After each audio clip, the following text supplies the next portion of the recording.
Hello and welcome to Maitreya education hub. Hope कि आपकी preparation सही चल रही होगी। हम लोग इन्वायरमेंट का लेक्चर कर रहे थे। पिछले दो लेक्चर में हमने फर्स्ट लेक्चर में हमने इन्वायरमेंट एंड इकोलॉजी के बारे में पढ़ा और सेकंड लेक्चर में हमने फंक्शन ऑफ इकोसिस्टम के बारे में पढ़ा। आज जो डे 3 है इसमें हम लोग इक्वेटिक इकोसिस्टम के बारे में पढ़ने वाले हैं, जिसमें ये सब जो टॉपिक्स है वो हम कवर करेंगे कि क्लासिफिकेशन ऑफ एक्वेटिक इकोसिस्टम, फिर एक्वेटिक ऑर्गेनिजम्स देखेंगे, उसके बाद फिर factors limiting the productivity of aquatic habitats, और then eutrophication, harmful algal blooms, wetland and ecosystem, Montreux record, mangroves and finally coral reef. तो ये सारे टॉपिक्स आज हम एक एक करके कवर करने वाले हैं। लेक्चर बहुत ही इंफॉर्मेटिव होने वाला है और यूपीएससी पॉइंट ऑफ व्यू से, खासकर प्रीलिम्स पॉइंट और यहाँ तक कि जो मेंस है, मेंस से भी इससे क्वेश्चन काफ़ी पूछे जाते हैं। मैं वो सारे क्वेश्चन जो प्रीवियस ईयर में पूछे गए हैं सारे क्वेश्चन यहाँ पे मैं डिस्कस करूँगा कंसेप्ट के साथ साथ। तो पहले हम लोग कंसेप्ट समझेंगे, उसके बाद जितने भी प्रीवियस क्वेश्चन आए हुए हैं, पूछे गए हैं इस टॉपिक से, उन्हें हम करेंगे। ठीक है, तो जो इकोसिस्टम जो है वो हमने पहले ही आपको बताया था कि interaction between the organism and its surrounding, उसी को हम लोग क्या कहते हैं, इकोसिस्टम कहते हैं। इकोसिस्टम दो तरीके का हो सकता है, टेरेस्ट्रियल है और दूसरा एक्वेटिक है। आज हम जो देख रहे हैं वो एक्वेटिक इकोसिस्टम। एक्वेटिक इकोसिस्टम का कहने का मतलब है कि जिसमें जो मेन हैबिटेट जो है वो वाटर है, यानी water is the main habitat जिस इकोसिस्टम का होगा उसे हम लोग एक्वेटिक इकोसिस्टम कहेंगे। यानी कि ecosystem consisting of water as a main habitat are also known as aquatic ecosystem. ठीक है, इसकी जो क्लासिफिकेशन है हम लोग 3 तरीके से इसका क्लासिफिकेशन कर सकते हैं। जो पहला है फ्रेश वाटर इकोसिस्टम, दूसरा है मैरीन इकोसिस्टम, और तीसरा जो है वो हम लोग brackish water ecosystem, third one. जो पहला है फ्रेश वाटर इकोसिस्टम, अगर आपसे मैं पूछूं कि फ्रेश वाटर इकोसिस्टम किसे कहेंगे, तो जो जनरल भाषा में लोग कहते हैं कि फ्रेश, जहाँ पे मतलब कि मीठा पानी का स्रोत हो या फिर फ्रेश वाटर हो, उसे हम लोग फ्रेश वाटर कहेंगे। ठीक है, फ्रेश वाटर इकोसिस्टम कहेंगे। लेकिन आपको जैसे कि यूपीएससी पॉइंट ऑफ व्यू से क्या जानना है, ये आप समझ लीजिए कि आपको एक पार्टिकुलर पॉइंट जानना है कि कितना उसमें सैलिनिटी होगी, तब हम कहेंगे कि वो फ्रेश वाटर है, फ्रेश वाटर इकोसिस्टम। तो अगर किसी भी वाटर बॉडीज़ में 5 ppt यानी कि पार्ट्स पर 1000 से कम सैलिनिटी हो तो उसे हम लोग कहेंगे फ्रेश वाटर इकोसिस्टम। एग्जाम्पल के लिए लेक्स, ठीक है, ponds, pools, springs, streams and rivers, these are the examples of fresh water ecosystem. आप ये बिल्कुल याद रखिएगा कि लेस देन 5 ppt होना चाहिए, यानी पार्ट्स पर 1000। पार्ट्स पर 1000 का मतलब है कि द अमाउंट ऑफ वाटर, उसका आप 1000वां हिस्सा कीजिए, उसमें कितना सॉल्ट डिजॉल्व है वो आप पार्ट्स पर 1000 में निकालते हैं। ठीक है, नेक्स्ट है मैरीन इकोसिस्टम, जिसमें सॉल्ट कंटेंट जो होता है वो सी वाटर के या तो बराबर होता है या तो उससे ज़्यादा होता है। यानी कि इसकी जो सैलिनिटी होगी वो 35 ppt यानी कि पार्ट्स पर 1000 के बराबर या उससे एबव होगी, उसे हम लोग कहेंगे marine ecosystem. For example shallow sea, open sea, these are the example of marine ecosystem. The third one is the brackish water system. Brackish, आपने सुना होगा कि ब्रैकिस वाटर, तो ये ब्रैकिस वाटर इकोसिस्टम जो है उसकी जो सैलिनिटी कितनी होनी चाहिए, तो यहाँ पे जो उसकी सॉल्ट कंटेंट जो है वो 5 ppt यानी कि 5 पार्ट्स पर 1000 और 35 पार्ट्स पर 1000 के बीच में होनी चाहिए। यानी कि 5 ppt से ये बड़ा और 35 ppt से ये छोटा होना चाहिए। एग्जाम्पल के लिए estuaries, salt marshes, mangrove swamps and forest, these are the examples of brackish water system, यानी कि ब्रैकिस वाटर इकोसिस्टम।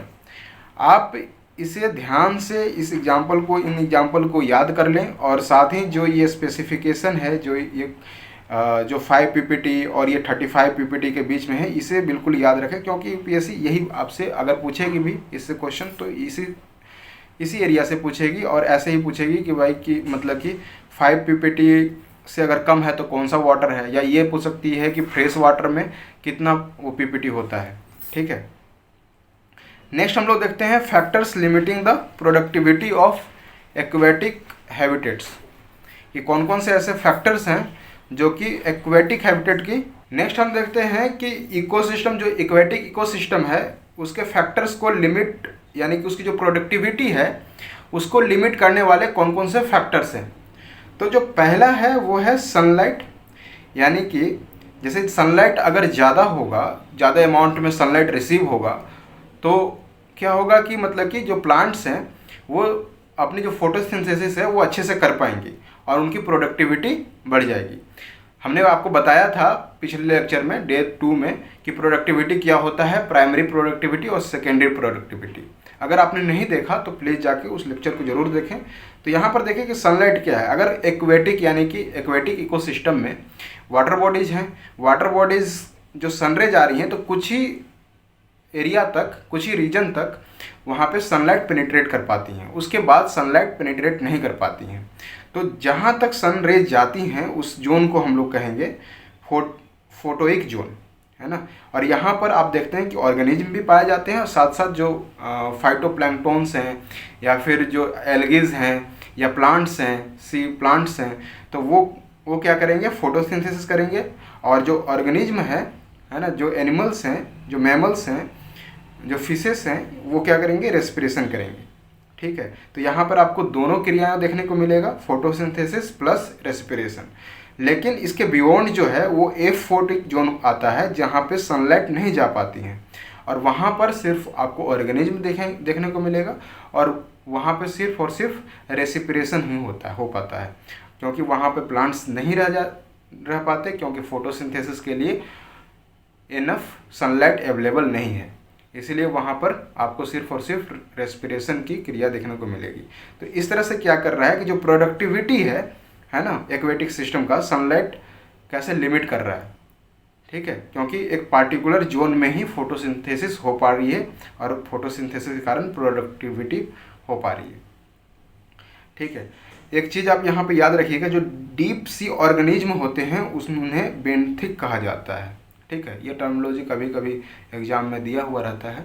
तो डीप सी जो ऑर्गेनिज्म है उनको बेंथिक कहा जाता है, चाहे वो प्लांट्स हो।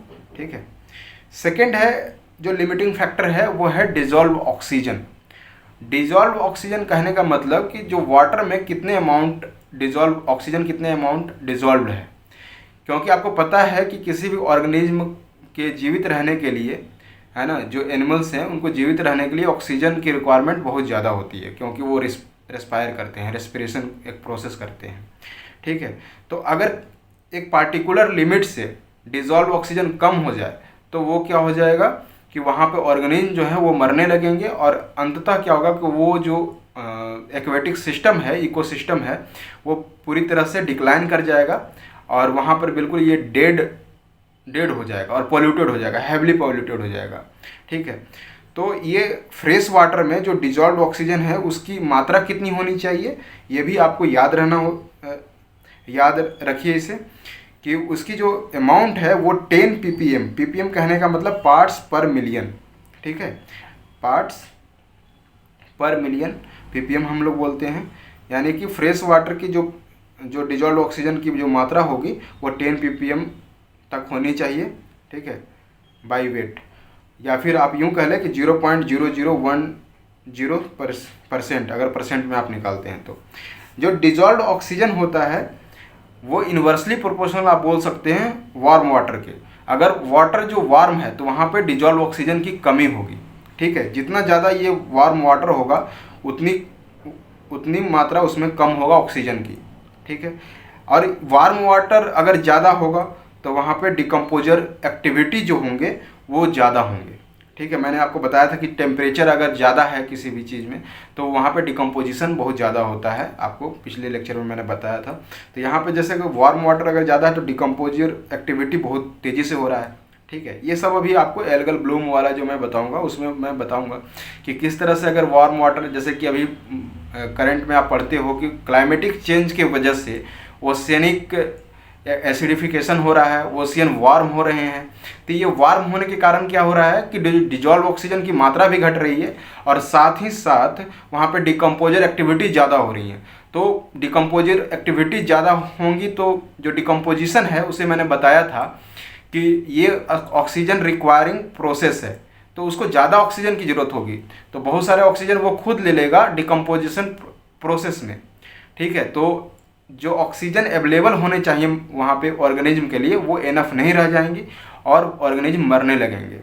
तो इस तरह से आज क्लाइमेटिक चेंज की वजह से बहुत ज़्यादा नुकसान हो रहा है किनका, जो हमारे एक्वेटिक एनिमल्स हैं उनका। ठीक है, डिजॉल्व ऑक्सीजन अगर 3 से 5 ppm के नीचे चला गया तो समझिए कि ये बहुत ज़्यादा डेंजरस है एक्वेटिक एनिमल के लिए और वो सर्वाइव नहीं कर पाते हैं। नेक्स्ट जो लिमिटिंग फैक्टर है वो ट्रांसपेरेंसी है कि अगर मान लीजिए कि कोई वाटर है उसमें सिल्टेशन ज़्यादा है ना, तो क्या होगा कि सनलाइट की स्कैटरिंग हो जाएगी। अगर मान लीजिए कि ये वाटर बॉडीज है, ठीक है, और ये बहुत ज़्यादा गंदा है, सेडिमेंटेशन है इसमें, तो जो भी जो सनरेज आ रही हैं वो जो पार्टिकल्स के द्वारा क्या कर दी जाएंगी, स्कैटर्ड कर दी जाएंगी, ये बिखरा दी जाएंगी, जो कि ये जो सन रेज है वो पेनिट्रेट नहीं कर पाएगा। ठीक है, और जब ये पेनिट्रेट नहीं कर पाएगा तो क्या होगा कि वहाँ पे जो प्लांट्स हैं वो फोटोसिंथेसिस अपनी एक्टिविटीज़ नहीं कर पाएंगे और उनकी प्रोडक्टिविटी कम हो जाएगी। ठीक है, नेक्स्ट है टेम्परेचर। मैंने आपको बताया कि अभी कि ओशियनिक जो सरफेस है उसकी क्लाइमेट चेंज होने के कारण उसका जो सरफेस टेम्परेचर है वो इंक्रीज हो रहा है, और जो ऑर्गेनिज्म है एक्वेटिक ऑर्गेनिज्म उनमें उनकी कैरेक्टरिस्टिक ये होती है कि वो बहुत ही नैरो रेंज ऑफ टेम्परेचर को ही टॉलरेट कर सकते हैं। अगर कोई ज़्यादा टेम्परेचर अगर चेंजेज हो रहा है उसे वो टॉलरेट नहीं कर पाएंगे और वो अंततः मर जाएंगे। ठीक है, तो ये जो क्लाइमेटिक चेंज का देखिए कितना बड़ा खतरा है। ठीक है, जो कि हमारे ही ह्यूमन एक्टिविटीज़ के कारण ये सब सारी चीज़ें हो रही है, क्योंकि हमने अपने कंफर्ट के लिए है ना डेवलपमेंट किया और डेवलपमेंट के नाम पर हमने बहुत ज़्यादा नेचर में इंटरवेंशन किया, जिससे बहुत ज़्यादा नेचर को नुकसान हुआ as a pollution, as a pollutants. ठीक है, तो ये हमें सोचना चाहिए एज ए ह्यूमन बीइंग कि हम धीरे धीरे अपने ही इकोसिस्टम को डिस्ट्रॉय करते जा रहे हैं और जिसका खमियाजा हमें भुगतना पड़ रहा है। ठीक है, नेक्स्ट हम लोग देखते हैं यूट्रोफिकेशन। ठीक है, यूट्रोफिकेशन क्या होता है, तो देखिए ये जो ग्रीक वर्ड से बना हुआ है यूट्रोफिया, जिसका मतलब होता है एडिक्वेट एंड हेल्दी न्यूट्रिशन। अब ये जो यूट्रोफिकेशन है, नाम से तो ये बहुत अच्छा सुनने को मिल रहा है कि बहुत ज़्यादा एडिक्वेट और हेल्दी न्यूट्रिशन है ना, तो यानी कि ये बहुत ही अच्छी चीज़ होती होगी। लेकिन ये जो एक्वेटिक एनिमल्स हैं उनके लिए यूट्रोफिकेशन जो है वो अच्छी चीज़ नहीं होती।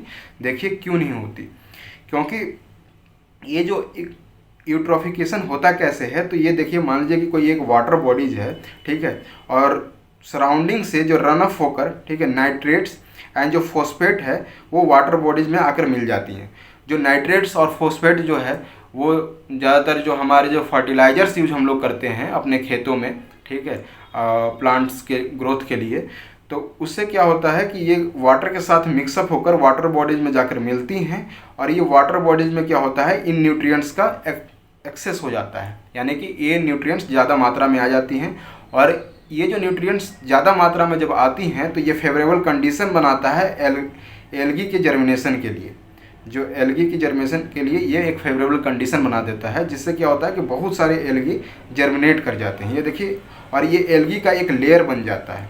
अब ये जब एल्गी का लेयर बन जाएगा तो क्या होगा, जो सनलाइट आ रहे हैं वो सनलाइट वाटर की तरफ नहीं जा पाएंगे, वो एल्गी उनको वाटर बॉडीज में नहीं जाने देंगी। ठीक है, तो इस तरह से क्या होगा कि सनलाइट की भी डिफिशियंसी हो गई यहाँ पर। तो जो प्लांट्स एक्वेटिक प्लांट्स हैं जो कि वाटर के अंदर अवेलेबल हैं वो फोटोसिंथेसिस नहीं कर पाएंगे। जब वो फोटोसिंथेसिस नहीं कर पाएंगे तो क्या होगा कि ये ऑक्सीजन जो है वाटर में जो डिजॉल्व है उनकी मात्रा घटने लगेगी, क्योंकि फोटोसिंथेसिस में क्या होता है एक बाई प्रोडक्ट ऑक्सीजन भी है, आपको पता होना चाहिए। ठीक है, अब ये और जो माइक्रो ऑर्गेनिज्म है जो एक्वेटिक एनिमल्स हैं उन्हें तो ऑक्सीजन चाहिए, है ना, रेस्पिरेशन के लिए। तो जब ऑक्सीजन उन्हें नहीं मिलेगा तो वो माइक्रो ऑर्गेनिज्म जो ऑर्गेनिज्म है एक्वेटिक ऑर्गेनिज्म वो डेड हो जाएंगी। और इस तरह से क्या होगा कि जो डिकम्पोजर्स हैं, जो बैक्टीरिया हैं, वो क्या होगा कि ये जब ये डेड हो जाएंगी तो इन पे जो डिकम्पोजर्स फीड ऑन करते हैं और उनको डिकम्पोज करते हैं। और डिकम्पोजिंग अगेन एक क्या है कि ऑक्सीजन रिक्वायरिंग एक्टिविटी है, तो और ज़्यादा वो ऑक्सीजन डिकम्पोजिशन में यूटिलाइज हो जाएगा, जिससे क्या होगा कि ये बिल्कुल ही ऑक्सीजन डिफिशियंसी हो जाएगी इस वाटर बॉडीज़ में। और इसी को कहते हैं यूट्रोफिकेशन। आपने देखा होगा कहीं सड़क के किनारे अगर कोई ऐसा वाटर बॉडीज कहीं पानी इकट्ठा हो जाता है तो उस पर एक ग्रीन लेयर सा चढ़ जाता है। वो ग्रीन लेयर या फिर कभी कभी वो थोड़ा सा येलोइश या फिर कोई थोड़ा सा रेडिश दिखाई देता है, जो कि क्या होता है वो एल्गी के कारण होता है। और समझिए कि वो जो वाटर है, समझिए कि वो एक इंडिकेशन है कि उसमें डिजॉल्व ऑक्सीजन की मात्रा बहुत ही कम है और उसमें कोई लाइफ अब सस्टेन नहीं कर सकती है। तो ये यूट्रोफिकेशन के कारण आप देखिए कि ये कितना बड़ा नुकसान हो रहा है। और इसी प्रोसेस को हम लोग क्या कहेंगे, यूट्रोफिकेशन कहेंगे। तो एज ए डिफिनेशन हम लोग बोल सकते हैं, eutrophication is a syndrome of ecosystem response to the addition of the artificial natural nutrients, है ना, या तो आर्टिफिशियल या तो नेचुरल न्यूट्रिशन का एड ऑन हो, जैसे कि नाइट्रेट्स एंड फॉस्फेट, है ना, थ्रू द फर्टिलाइजर, जो अभी हमने बताया, सीवेज के कारण जो हमारे घर के नाली निकलती है वो सीधे जाकर नदियों में गिरती है। बहुत जगह पे एसटीपी प्लांट नहीं लगा होता है, सीवेज ट्रीटमेंट प्लांट नहीं लगा होता है, बिना ही सीवेज ट्रीटमेंट के ही वो नदियों में छोड़ दी जाती हैं, जिससे कारण क्या होता है कि वहाँ पे न्यूट्रिएंट्स ज़्यादा हो जाते हैं और ये आपको यूट्रोफिकेशन वहाँ को देखने को मिलेगा। और एक तरह से वहाँ पे बहुत ज़्यादा एक्वेटिक पॉल्यूशन हो जाता है। ठीक है, अब इसके सोर्सेस कौन कौन से हैं, किसके सोर्सेस, जो न्यूट्रिएंट्स आ रहे हैं। तो दो तरह के सोर्सेस होते हैं, एक को बोला जाता है पॉइंट सोर्सेस और दूसरे को बोला जाता है non point sources. Point sources को इजीली रेगुलेट किया जा सकता है, क्योंकि पॉइंट सोर्सेस के बारे में हमें उसके डायरेक्ट सोर्स पता है कि किस तरह कहाँ से वो डायरेक्टली आ रहा है। ठीक है, तो ईजी टू रेगुलेट होता है ये। लेकिन नॉन पॉइंट सोर्सेज के बारे में हमें उसकी एक्चुअल जो सोर्स है वो नहीं पता होता है कि वो ओरिजिनेट कहाँ से हुआ है, इसीलिए इसे रेगुलेट करना बहुत ही मुश्किल होता है और सबसे डेंजरस यही है, नॉन पॉइंट सोर्सेज। ठीक है, तो ये हो गया।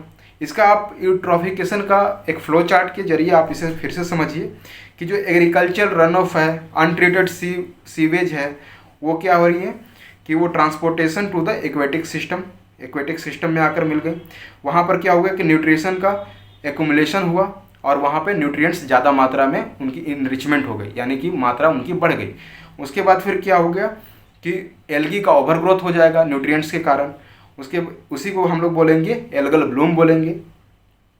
अब ये क्या करेंगे, जो एल्गी जो है वो एक्वेटिक सरफेस को पूरी तरह से कवर कर लेंगे। ठीक है ना, अब जो ये जब एक्वेटिक सरफेस को पूरी तरह से कवर कर लेंगे तो ये सनलाइट को पेनिट्रेट नहीं होने देंगे और ना ही ये डिफ्यूजन ऑफ डिजॉल्व ऑक्सीजन का ना ही डिफ्यूजन हो सकेगा। ठीक है, अब इससे क्या होगा कि जो अंडरग्राउंड में जो एक्वेटिक एल्गी हैं या फिर प्लांट हैं या फिर ऑर्गेनिज्म हैं वो मरने लगेंगे, और जब ये मरेंगे तो फिर क्या होगा कि वहाँ पे जो बैक्टीरियाज हैं वो डिकम्पोजिशन स्टार्ट कर देंगे, और जब वो डिकम्पोजिशन स्टार्ट करेंगे तो क्या करेंगे, ऑक्सीजन ज़्यादा मात्रा में कंज्यूम करेंगे, जिससे क्या होगा कि और भी ज़्यादा वो एक्वेटिक रीजन में, एक्वेटिक सिस्टम में ऑक्सीजन की डिफिशियंसी हो जाएगी और ये कंडीशन बन जाएगा कि एनोक्सिया कंडीशन बन जाएगा, जिसे हम लोग बोलते हैं डिवाइड ऑफ ऑक्सीजन। फिर ऑल एक्वेटिक ऑर्गेनिज्म क्या होंगी, इसके कारण उनको ऑक्सीजन नहीं मिल पाएगा, जिसके कारण वो लैक ऑफ ऑक्सीजन के कारण बेचारे मर जाएंगे, और यही होगा complete degradation of aquatic ecosystem. ठीक है, तो ये हमने बात की यूट्रोफिकेशन की। इसके बचाव में बहुत सारे कार्य किए जाते हैं। ठीक है, आप ये कर सकते हैं कि आप फर्टिलाइजर्स कम यूज में लें। ठीक है, ऑर्गेनिक फार्मिंग करें, ऑर्गेनिक फार्मिंग का कंसेप्ट आया। सीवेज ट्रीटमेंट प्लांट लगाए जाते हैं कि जो भी नालियाँ घर से निकल रही हैं उनका पहले सीवेज ट्रीटमेंट किया जाए ट्रीटमेंट प्लांट में जाकर, और उसके बाद फिर ही उसको रिवर्स में छोड़ा जाए। नेक्स्ट है हार्मफुल एल्गल ब्लूम्स। अभी हमने बताया आपको एल्गल ब्लूम के बारे में कि बहुत ज़्यादा एल्गी का जर्मिनेशन हो जाता है, तो उसे ही हम लोग एल्गल ब्लूम कहते हैं। लेकिन क्या सारी एल्गीज, है ना, हार्मफुल होती हैं? तो ऐसा कहना गलत होगा कि जो जितने भी एल्गी हैं वो सब हार्मफुल ही हैं। इसमें बहुत कम ही ऐसे होते हैं कि जो टॉक्सिक होते हैं। ठीक है, most of the algae are not harmful but some produce toxins and do affect fishes, birds, marine mammals, humans. जैसे कि मान लीजिए कि ये और की ये तो एक्वेटिक जो ऑर्गेनिज्म हैं उनको तो हार्म करती ही हैं, जो कि हार्मफुल एल्गल हैं। साथ साथ वो क्या करती हैं कि ह्यूमन बीइंग को भी हार्म करती है। एक तो जैसे कि हम लोग अगर उस वाटर बॉडीज की तरफ से गुजर रहे हैं तो सराउंडिंग एयर में क्या होंगी, वो टॉक्सिकेंट कर देंगी उनको, यानी कि जो टॉक्सिसिटी है जो एल्गी की, वो एयर में भी आकर मिल जाती हैं और हमें ब्रीदिंग में प्रॉब्लम हो सकती है। ठीक है, तो they are known as harmful algal bloom. ठीक है, जो कि हमें ब्रीदिंग में प्रॉब्लम करे, जो टॉक्सिन होती हैं उसी को हम लोग क्या कहेंगे, हार्मफुल एल्गल ब्लूम। बाकी जो एल्गीज होती हैं, बहुत सारी एल्गीज, वो हार्मफुल नहीं होती हैं। ठीक है, नेक्स्ट टर्मिनोलॉजी है red Tide.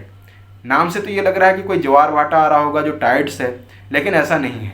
Red Tide actually में एक मिसनोमर है। ठीक है, कहने का मतलब कि एक झूठी संज्ञा दी गई है एल्गी के बारे में, रेड, क्योंकि सारे एल्गी रेड नहीं होते। ठीक है, बहुत सारे जो एल्गी हैं, है ना, वो उनकी कलर जो है या तो ग्रीनिश होती है, ब्राउनिश होती है, रेडिश ऑरेंज होती है। सारे एल्गी जो हैं वो रेड नहीं होती, और ना ही ये कोई ऐसा ये टाइड है। ये एल्गल ब्लूम को ही बोला जाता है रेड टाइड। ठीक है, नेक्स्ट है मैनग्रोव्स। मैनग्रोव बहुत ही इंपॉर्टेंट है, इसकी डिस्ट्रीब्यूशन है ना बहुत बार एग्जाम में पूछे गए हैं।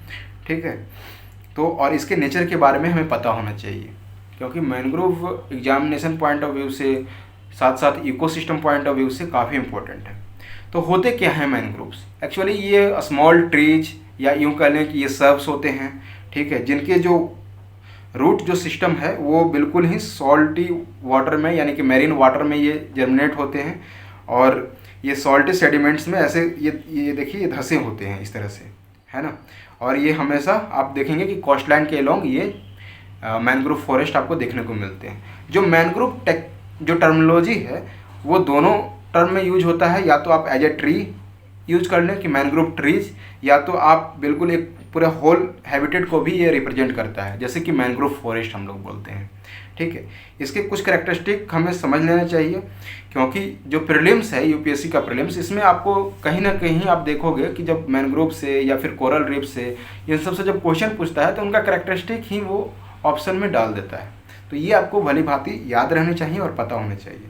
आपको पता होना चाहिए कि मैनग्रोव जो हैं वो फ्लावरिंग ट्रीज हैं, यानी कि ये फ्लावर भी करती हैं। ठीक है, दूसरा जो है कैरेक्टरिस्टिक की जो अपर ट्रंक जो होता है ये, है ना, including the branches and the leaf, है ना, ये completely above the water line होते हैं, यानी कि वाटर से सीधे ऊपर होते हैं। यानी कि मैनग्रोव जो है कुछ ये पूरा सबमर्ज नहीं होता है वाटर में, इनके जो शूट सिस्टम होते हैं वो वाटर के एबव होते हैं। लेकिन जो रूट जो होता है, लोअर ट्रंक बोल रहे हैं, और जो रूट सिस्टम बोल रहे हैं, लार्ज रूट सिस्टम, ये बिल्कुल ही सी वाटर के द्वारा, है ना, कवर होते हैं। या तो ये पार्टली कवर होंगे या तो होली कवर होंगे। नेक्स्ट जो कैरेक्टरिस्टिक है कि बहुत सारे जो ऐसे स्पीसीज हैं मैनग्रोव के, है ना, उनमें जो होता है रूट सिस्टम जो होता है वो डाइवर्जिंग रूट सिस्टम होता है ना। यानी कि जैसे कि मान लीजिए, ये मैं आपको फिगर बना के दिखा देता हूँ, आप यहाँ पे फिगर देखिए कि ये जो मैनग्रोव्स हैं, ठीक है, आपने बनियान ट्री देखा होगा। बनियान ट्री में क्या होता है कि कुछ जो रूट सिस्टम है उनके, वो ऊपर से भी ब्रांचेस से लटके हुए मिलेंगे नीचे की ओर। तो यहाँ भी इस तरह से होता है, have roots diverging from the stem and the branches like banyan tree. ये आपको पता होना चाहिए। नेक्स्ट जो फीचर्स हैं, special features of the mangrove, वो क्या है कि ये सलाइन इन्वायरमेंट में जर्मिनेट करती हैं, है ना। हाई सैलिनिटी को ये सर्वाइव कर जाती हैं। ठीक है, समझिए कि ये मतलब कि मैं हमेशा बोलता हूँ कि नेचर अपने आप में इतना ज़्यादा कॉम्प्लेक्स है ना, उसे हम लोग स्टडी करने के लिए ही इतने सारे हम लोग सब्जेक्ट डिवाइड करते हैं, और उसको हम लोग एज ए होल कभी पढ़ ही नहीं पाते हैं। आप देखिए कि कितनी अच्छी व्यवस्था है नेचर में, हर चीज़ की व्यवस्था है, लेकिन कहीं ना कहीं हम लोग अपने एंथ्रोपोजेनिक एक्टिविटीज़ के कारण उनको डिस्ट्रॉय किए जा रहे हैं। अब देखिए मैनग्रोव के जो ट्री हैं, है ना, ये बिल्कुल ही कॉम्प्लेक्स सॉल्ट फिल्ट्रेशन का काम आता है। ठीक है, एक कॉम्प्लेक्स सॉल्ट फिल्ट्रेशन सिस्टम है, यानी कि ये देखिए कितना अच्छा सिस्टम है कि बिल्कुल वो सॉल्ट को फिल्टर कर देता है। ऐसे तो आजकल मार्केट में भी फिल्टर्स नहीं आते हैं। ठीक है, अगर जहाँ पे फ्लोराइड ज़्यादा है किसी वाटर बॉडीज़ में, और कहीं पे आपके घर पे अगर सप्लाई वाटर फ्लोराइड ज़्यादा है, तो बहुत सारे ऐसे फिल्टर्स हैं जो कि उसको नहीं कर पाते हैं आउट, या तो करते भी हैं तो सारे मिनरल्स उसमें से निकाल देते हैं, तो उसको पीने का कोई फ़ायदा नहीं है। And complex root system to cope with the salt water immersion and the wave action. आप ये देखिए कि अगर वहाँ पे कोई वेव आ रहा है, ठीक है, कोई सुनामी जैसी वेव आ रही है, तो उसे भी ये बहुत हद तक उसको रेस्ट्रिक्ट करती हैं, उसको जो कोस्ट लाइन की तरफ बढ़ने नहीं देती हैं। और इसीलिए ये हमारे बचाव का भी एक साधन है कि अगर कहीं पर साइक्लोन आ रहा है, सुनामी आ रहा है, तो उससे हमें ये मैंग्रोव फॉरेस्ट सिस्टम जो है वो बचा सकती हैं। तो ये हमारे लिए बहुत इंपॉर्टेंट है कि हम मैंग्रोव को बचा के रखें। अभी आपको पता होगा कि अभी हाल ही में इसी साल एम्फन और जो तौकेते जो तूफान आया, साइक्लोन आया, वहाँ पे उड़ीसा में जो साइक्लोन आई, वहाँ पर ये न्यूज़पेपर में आपने अगर पढ़ा होगा, अपडेट किया होगा अपने आप को, तो न्यूज़पेपर में खबरें ऐसी थी कि मैंग्रोव ने बहुत हद तक, है ना, उड़ीसा के कोस्ट को गार्ड किया। ठीक है, तो ये मैंग्रोव के कारण साइक्लोन्स, सुनामीज, इससे हम बचाव कर सकते हैं अपने आप को। तो हमें मैंग्रोव को बचाना होगा। ठीक है, आप देखिए कि इनके जो रूट सिस्टम होते हैं ये बिल्कुल इस तरह से सॉल्ट वाटर में धंसे होते हैं कि ये जो हैं बिल्कुल जो वेव्स आते हैं या जो साइक्लोन आते हैं उनको, उनकी गति को बिल्कुल कम कर देता है। ठीक है, और ये जो रूट सिस्टम है वो 90% ऑफ द सॉल्ट वाटर को, है ना, फिल्टर कर सकती हैं जिनके कांटेक्ट में है। ये समझिए कि कितना अच्छा फिल्टर सिस्टम है। मैं अगेन बोल रहा हूँ। Some species excrete salt through the glands in their leaves. कुछ ऐसे स्पीसीज होते हैं मैंग्रोव में कि जिनकी जो पत्तियाँ होती हैं उसमें स्पेशल तरह का एक ग्लैंड होता है, जिससे क्या करती हैं कि ये जो सॉल्ट जो है उसको एक्सक्रीट कर देती हैं। ठीक है, बाहर की ओर फेंक देती हैं, क्योंकि जैसे रूट सिस्टम से गया, ठीक है, ट्रांसपिरेशन होके ये अपर शूट सिस्टम में जाएगा, तो वहाँ पर जो है कुछ मैंग्रोव्स में इस तरह से एडोप्टेशन है कि जो वहाँ पे लीव्स हैं वो एक्सक्रीट करते हैं salt through the glands in their leaves. ठीक है, जो कि जहाँ पर ऑक्सीजन की डिफिशियंसी होती है, अभी मैंने आपको बताया कि रूट सिस्टम इसके बिल्कुल वाटर में धंसे होते हैं, तो अगर मान लीजिए कि कुछ दलदल किस्म का है, वहाँ पर मिट्टी दलदल है और उसमें जो है ऑक्सीजन की डिफिशियंसी है, तो ये क्या है कि इनके जो रूट्स हैं ना वो रेस्पायर करते हैं, ऑक्सीजन इनको रिक्वायरमेंट होती है, तो ये ऑक्सीजन की खोज में धरती से बाहर निकल आती हैं। इसी को बोलते हैं हम लोग न्यूमेटोफोर्स। तो इनकी जो रूट्स होती हैं वो न्यूमेटोफोर्स होते हैं। ये आपको, ये टर्मिनोलॉजी खास तरह से आपको याद रहनी चाहिए कि pneumatophores are the breathing roots. ठीक है, और ये ऑक्सीजन के लिए इस तरह से आप ये देखिए कि सॉल्ट जो वाटर है या वो सॉइल बोल लें, उससे ये बाहर आते हैं। ये जो रूट है इस पर पोर्स भी बने होते हैं, इन पोर्स के कारण ही ये गैसियस एक्सचेंज हो पाता है। ठीक है, नेक्स्ट है ऑल मैंग्रोव्स आर विविपेरस। ये विविपेरस कहने का मतलब क्या है? ठीक है, विविपेरस वो ऑर्गेनिज्म होते हैं कि जो डायरेक्टली अपने यंग वंश को जन्म देते हैं। ठीक है, यंग वंश को जन्म देते हैं। और प्लांट्स में बात की जाए तो वैसे प्लांट्स जो कि डायरेक्टली प्लांट्स को जन्म देते हैं। ठीक है, इस तरह से हम लोग बोल सकते हैं कि सीधे प्लांट्स आते हैं, सीड्स नहीं आते। तो क्या मैंग्रोव में सीड्स नहीं होता है, लेकिन क्या होता है इसमें एक स्पेशल फीचर क्या होता है कि जैसे कि मान लीजिए कि मैंग्रोव ट्री है। ठीक है, आप ध्यान से देखें, ये मैंग्रोव ट्री है। आपको मैंने बताया कि ये सॉल्टी इकोसिस्टम में जनरेट होता है। ठीक है, ये सॉल्ट वाटर है। अगर सीड्स, ठीक है, अगर ये सॉल्ट वाटर में गिर जाएगा तो क्या हो जाएगा, सड़ जाएगा और उससे क्या होगा, कोई जर्मिनेशन नहीं हो पाएगा। इसीलिए नेचर ने कुछ इस तरह से व्यवस्था की है कि जो सीड्स हैं ये पेड़ पे ही, मैंग्रोव के पेड़ पे ही ये जर्मिनेट कर जाते हैं और एज ए प्लांट ये विकसित कर जाते हैं, और एज ए प्लांट फिर ये वापस सॉल्ट वाटर में आते हैं और एक बड़े ट्री के फॉर्म में डेवलप कर जाते हैं। तो इसीलिए इसे क्या बोला जाता है, विविपेरस। ये टर्मिनोलॉजी आप याद रखिए। ठीक है, मैंग्रोव्स को बोला जाता है बैरियर टू साइक्लोन। अभी मैंने अच्छे से एक्सप्लेन भी कर दिया ये आपको। ये मेंस में आपको लिखने के लिए ये जो सारे पॉइंट्स हैं वो पता होना चाहिए। मैं एक बार रीड कर देता हूँ आपको, क्योंकि मैंने आपको एक्सप्लेन कर ही दिया। Natural barrier against a storm surge, coastal flooding and sea level rise. ये क्या करती है, नेचुरल बैरियर है एक तरह से मैंग्रोव्स इनके लिए। Root system stabilises the coast line, reduces the erosion. ठीक है, बहुत ही पकड़ के रखती हैं ये। इनके रूट सिस्टम बहुत ही मजबूत होता है, बहुत ही अंदर तक धंसा होता है, इसीलिए जो कोस्ट लाइन पर जो इरोजन है उसको रिड्यूस करता है ये, है ना।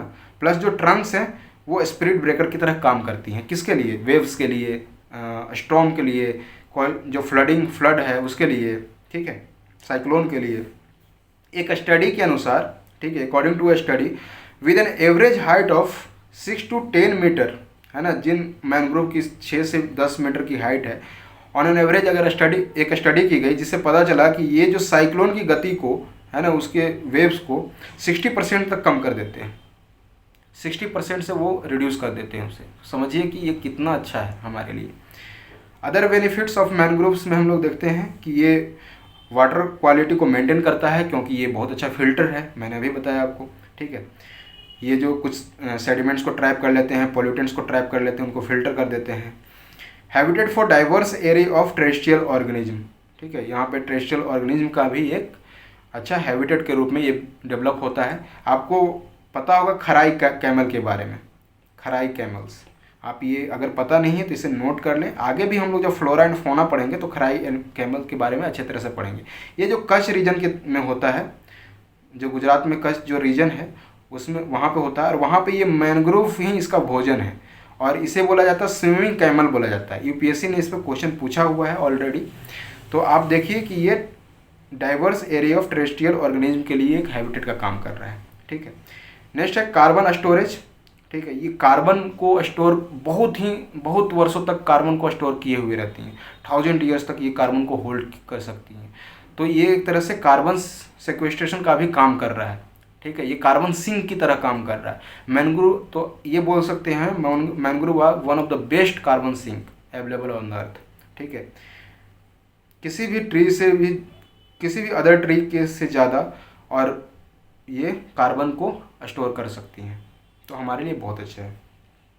नेक्स्ट इसका यूज क्या है कि हम लोग वुड, इसके जो वुड है वो कंस्ट्रक्शन के लिए यूज करते हैं और फ्यूल के लिए भी यूज करते हैं। जो लोकल वहाँ पे पीपल्स ट्राइब्स हैं, इनके जो वुड्स होते हैं उसके एज ए फ्यूल यूज करते हैं। जो फिशरमैन्स हैं यहाँ पे, क्योंकि ये जो एक इकोसिस्टम में डेवलप करता है जहाँ पे आपको फिश भी मिलता है, क्रैब, सेलफिश, तो ये सब सारी चीज़ों के लिए फिशरमैन यहाँ पर आते हैं और उनको उनकी इकोनॉमी में भी ये एक भागीदार बनता है, ठीक है। टूरिज्म का फेवरेबल है, बहुत सारे टूरिस्ट इसे देखने के लिए आते हैं। तो समझिए कि ये इकोनॉमिक पॉइंट ऑफ व्यू से भी हमें मैनग्रोव को बचाना चाहिए, ठीक है। ये सब आर्गूमेंट आप अपने आंसर में लिख सकते हैं कि इतने सारे बेनिफिट है, इसलिए हमें मैनग्रोव को बहुत ही संरक्षण, कंजर्वेशन करना चाहिए, ठीक है। नेक्स्ट देखते हैं इसका डिस्ट्रीब्यूशन कहाँ है। तो ऑल ओवर वर्ल्ड में इसका डिस्ट्रीब्यूशन है, करीब ओवर 118 कंट्रीज में ये पाए जाते हैं मैनग्रोव्स, ठीक है। मेनली जो रीजन है वो है ट्रॉपिकल और सब ट्रॉपिकल रीजन में ये पाए जाते हैं, ठीक है।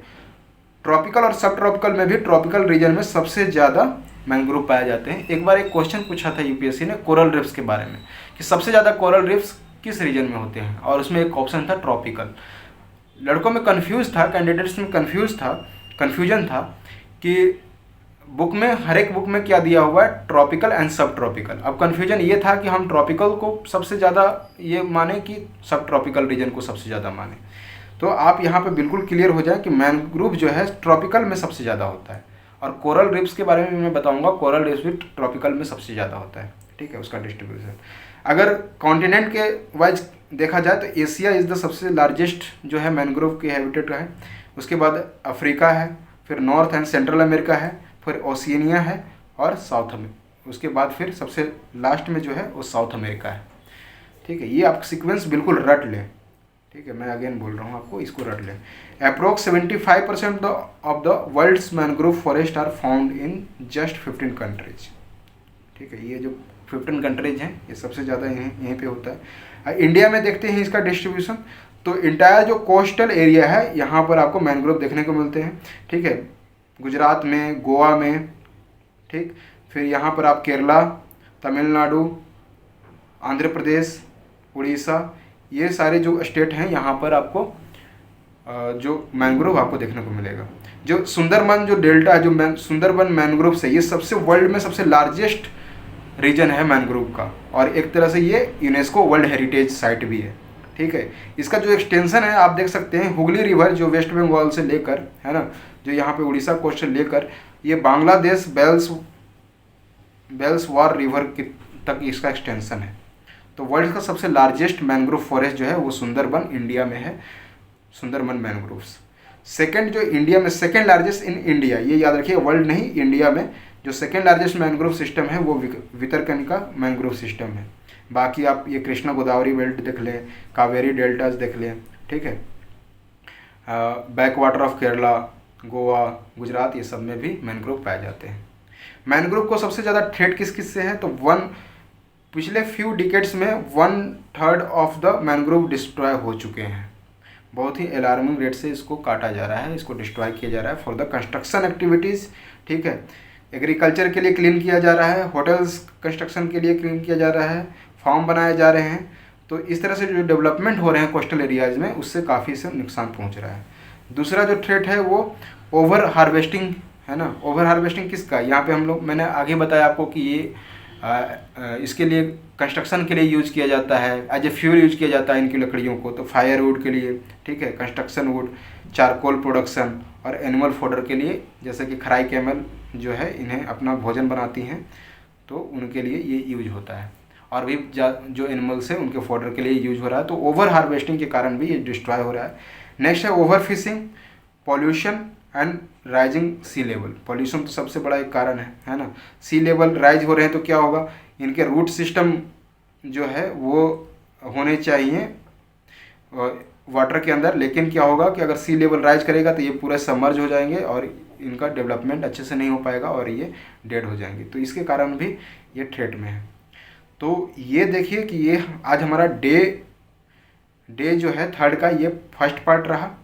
जो सेकंड पार्ट में हम लोग और भी जो टॉपिक्स हैं हमारे उसे करेंगे। वेटलैंड से शुरुआत करेंगे हम पार्ट 2 का, और देखेंगे कि वेटलैंड्स में कौन कौन से आते हैं, और वेटलैंड जैसे रामसर साइट्स के बारे में जानेंगे, रामसर कन्वेंशन के बारे में जानेंगे, मॉन्ट्रियक्स रिकॉर्ड के बारे में जानेंगे। उसके बाद फिर फाइनली हम लोग कोरल रीफ्स के बारे में पढ़ेंगे। तो प्लीज़ अगर आपको ये लेक्चर पसंद आता है तो प्लीज़ चैनल को सब्सक्राइब करें और वाइडली शेयर करें, ताकि ये